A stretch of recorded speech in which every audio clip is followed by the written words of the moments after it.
پوری سیاسی جماعت ہے نا وہ آصف زرداری کے ساتھ ہے، تو بلاول تو پھر دیکھنے ایک شو پیس رہ گئے ہیں۔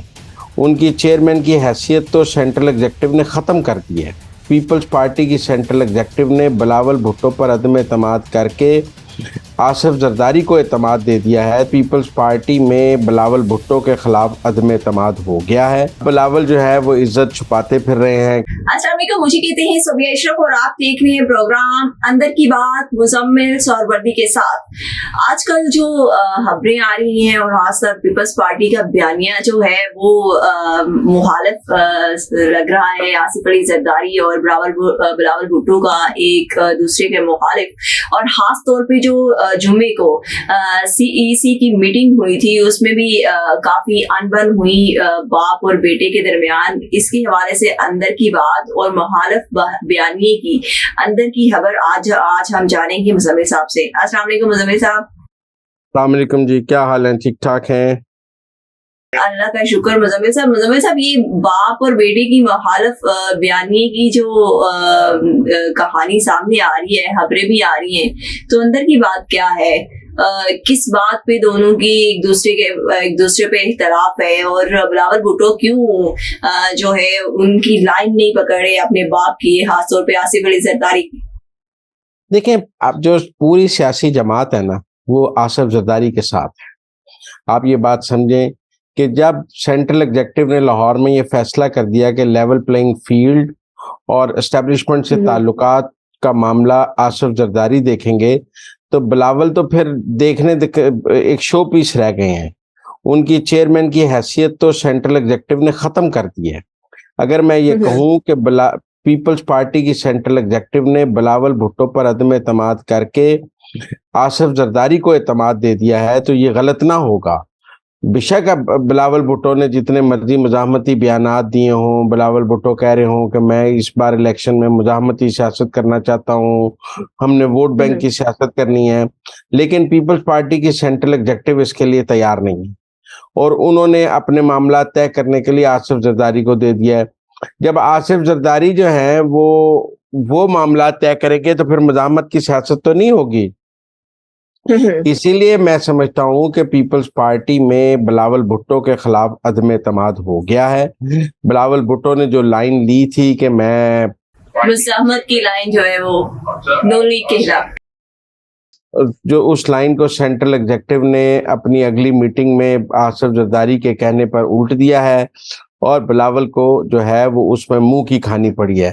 میں سمجھتا ہوں کہ بلاول بھٹو اپنے والد سے شہ مات کھا گئے ہیں، اور انہوں نے پیپلز پارٹی میں ہی بلاول کو شکست دے دی ہے۔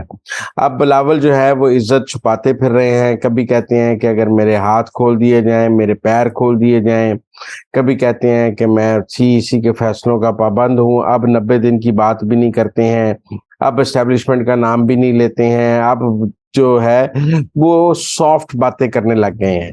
اس کا مطلب ہے کہ جو انہوں نے ایک سخت لائن لی تھی اس کے اوپر پیپلز پارٹی کی سینٹرل ایگزیکٹو اس سخت لائن کے لیے تیار نہیں تھی، اور انہوں نے اس سخت لائن کو اپنی اگلی میٹنگ میں ختم کر دیا ہے، اور آصف زرداری نے سینٹرل ایگزیکٹو کو مفاہمت کے لیے دوبارہ منا لیا ہے کہ جو بھی ملے، جس طرح 2018 میں جو بھی ملا تھا ہم نے لے لیا تھا، اس دفعہ بھی جو بھی ملے ہمیں لے لینا چاہیے، لڑنا نہیں چاہیے، لڑنے میں زیادہ نقصان ہو جائے گا۔ تو اس لیے دوستوں کے لیے خبر یہی ہے کہ آصف زرداری نے ایک دفعہ پھر بلاول بھٹو کو شکست دے دی ہے، اور ان کو یہ بتایا ہے کہ آپ ایک شو پیس کے چیئرمین ہیں، حقیقت میں پیپلز پارٹی میں آپ کی کوئی ریٹ نہیں ہے، آپ کا کوئی اختیار نہیں ہے، آپ وہی کریں گے جو آصف زرداری کہیں گے۔ اگر آپ اس سے باہر نکلیں گے تو سینٹرل ایگزیکٹو جو ہے وہ ابھی آصف زرداری کے ساتھ ہے۔ ٹھیک ہو گیا۔ اس کا مطلب ہے بلاول صاحب جو ہیں وہ فی الحال پارٹی کے انتظامی معاملات کو دیکھیں گے۔ پتہ نہیں، وہ بھی آصف زرداری دیکھیں گے جب ریٹی ختم ہو گئی۔ جب آپ میں سمجھتا ہوں بلاول سے زیادہ اختیار تو مریم نواز کے پاس ہے، بے شک وہ نائب صدر ہیں، چیف آرگنائزر ہیں۔ جتنا اختیار بلاول کے پاس پیپلز پارٹی میں ہے اس سے زیادہ اختیار مریم نواز کے پاس نون لیگ میں ہے۔ मुझे लगता है बिलावल की हैसियत पीपल्स पार्टी में डमी की है और नून लीग में मरियम नवाज की हैसियत ज्यादा मजबूत है। वो ज्यादा बेहतर फैसले कर सकती हैं, पॉलिसी पे असरअंदाज हो सकती हैं, बात कर सकती हैं। बिलावल की तो उन्होंने बिल्कुल तनावे खींच दी हैं और बांध के रख दिया है। वो बेचारा तो अपनी मर्जी से हिल भी नहीं सकता और सारा कुछ उसको बांध दिया है। सेंट्रल एग्जीक्यूटिव भी उसके खिलाफ है और आसिफ जरदारी भी उसके खिलाफ है और उन्होंने कहा है कि बच्चा ज्यादा उछलने कूदने की जरूरत नहीं है, हम कोई तुम्हारे लिए मरने को तैयार नहीं है, पहले बड़ी मौतें देख ली हैं, चुप करके मुफाहमत की सियासत करो। ठीक हो गया। अच्छा मुजम्मिल साहब, आपने गुज़िश्ता दिन हमें एक जो बड़ी खबर दी थी पीपल्स पार्टी और पीटीआई में इल्हाक के हवाले से, उसमें अब तक क्या पेशरफ्त हुई है, अंदर की क्या बात है? देखिए, पीपल्स पार्टी बार बार कोशिश कर रही है और ये जो बिलावल भुट्टो का ग्रुप है पीपल्स पार्टी में, ये कोशिश कर रहा है कि किसी न किसी तरह जो है वो पीटीआई से कोई इत्तेहाद की शक्ल निकल आए ताकि आसिफ जरदारी को ये बताया जा सके कि हमारे पास एक ऑप्शन मौजूद है। लेकिन अभी तक पीटीआई ने उनको, मैं अब भी दोबारा कह रहा हूं कि बार बार राब्ता करने के बावजूद, एतजाज एहसन, लतीफ खोसा, सब लोगों के राब्ता करने के बावजूद कैदी नंबर 804 ने अटक जेल से कहा है कि किसी से भी बात हो सकती है, आसिफ जरदारी से बात नहीं हो सकती, किसी से भी सीट एडजस्टमेंट हो सकती है, पीपल्स पार्टी से कोई सीट एडजस्टमेंट नहीं हो सकती, ये हमारे दुश्मन नंबर 1 है, इनके साथ ना सीट एडजस्टमेंट होगी, ना इनके साथ कोई मुफाहमत होगी, ना इनके साथ मिलकर सेनेट का इजलास बुलाया जाएगा। तो इसलिए पीपल्स पार्टी के 3-4 राब्ते जो हैं वो रिकॉर्ड पर आए हैं पीटीआई के साथ। पहले सेनेट के इजलास के लिए आया, फिर कोई सीट एडजस्टमेंट के लिए आया और चीजों के लिए आया। 90 दिन की बात भी इसी चक्कर में की गई, लेकिन वो भी बिलावल की बहुत बड़ी नाकामी है। आसिफ जरदारी साहब ठीक कह रहे थे कि पीटीआई हमारे साथ नहीं आएगी और बिलावल का वो प्रोजेक्ट भी फेल हो गया है, उन्हें इमरान खान ने लिफ्ट नहीं कराई है और वो समझ रहे थे कि वो चक्कर दे लेंगे पीटीआई को, तो पीटीआई और इमरान खान जेल से भी उनके चक्कर में नहीं आए हैं। उन्हें बार बार 3-4 कोशिशों के बावजूद ना हो गई है, अब ना नून लीग से भी हो गई है और पीपल्स पार्टी से भी हो गई है, लिहाजा पंजाब से तो बोरिया बिस्तर गोल ही समझे। पर मुजम्मिल साहब, फैसल करीम कुंडी ने तो कहा कि हम अगर इल्हाक करेंगे पीटीआई के साथ तो अच्छी पीटीआई के साथ हो सकता है, तो ये अच्छी पीटीआई और बुरी पीटीआई? अच्छी पीटीआई तो आईपीपी है, अच्छी पीटीआई तो पीटीआई पार्लियामेंटेरियन है, अच्छी पीटीआई को पीटीआई इमरान खान थोड़ी है।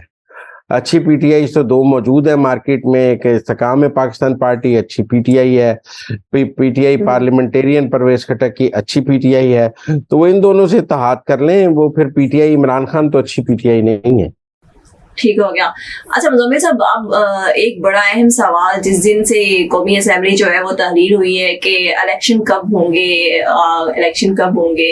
आईनी मुद्दत के दरमियान होंगे या आगे चले जाएंगे। आज कमर दिलशाद साहब ने कहा है कि इलेक्शन जो है वो 15 जनवरी से 25 जनवरी के दरमियान होंगे, तो मुजम्मिल साहब अंदर की बात क्या है? नहीं, मैं समझता हूँ कि एस्टैब्लिशमेंट वाकई 15 से 25 जनवरी के दरमियान इलेक्शन कराने के बारे में सोच रही है। इलेक्शन कमीशन भी इन तारीखों पर सोच रहा है, इसीलिए 3 अक्टूबर को तमाम सियासी जमातों को ज़ाब्ता अखलाक पर बुलाया गया है। हल्का बंदियों का काम कबल अज़ वक्त मुकम्मल कर लिया है। मुझे लगता है कि मुल्क में जनवरी में इंतखाबात हो जाएंगे और जो लोग कह रहे थे कि अब इंतखाबात नहीं होंगे, जो लोग कह रहे थे कि ये सेटअप 2 साल चलेगा, वो गलत कह रहे थे। हम पहले दिन से कह रहे हैं कि ये इंतखाबात जो हैं वो जनवरी में हो जाएंगे और मुझे लगता है कि 30 नवंबर में जब हल्का बंदियां मुकम्मल होंगी तो 54 दिन का शेड्यूल आएगा, तो 25 जनवरी के करीब, 15 से 25 जनवरी के दरमियान किसी भी दिन मुल्क में आम इंतखाबात हो सकते हैं और इसीलिए नवाज शरीफ भी वापस आ रहे हैं कि उन्हें इंतखाबात नजर आ रहे हैं। Thank you so much Muzammil साहब कि आपने हमें अंदर की खबरों से बाखबर किया। मुजम्मिल साहब के मुताबिक इंतखाबात जनवरी में हो जाएंगे। इसके साथ ही मुझे इजाजत दें। अल्लाह हाफिज।